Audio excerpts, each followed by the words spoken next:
নীল রঙের কাপড় পরলে আমরা গোবিন্দ নীল রঙের পোশাক পরি না সখী। আমি জানিস তবু যদি আমার কৃষ্ণ বলে নয়নে চলে আসে, নয়নে চলে আসে, আমি হা কৃষ্ণ প্রাণ কৃষ্ণ বলে কাঁদিতে পাই না, কাঁদিতে পাই না। আমাকে রন্ধনশালায় যেতে হবে,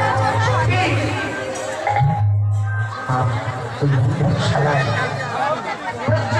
আগুনের মধ্যে কাষ্ঠ দিয়ে আমি তোমার ছলনা করে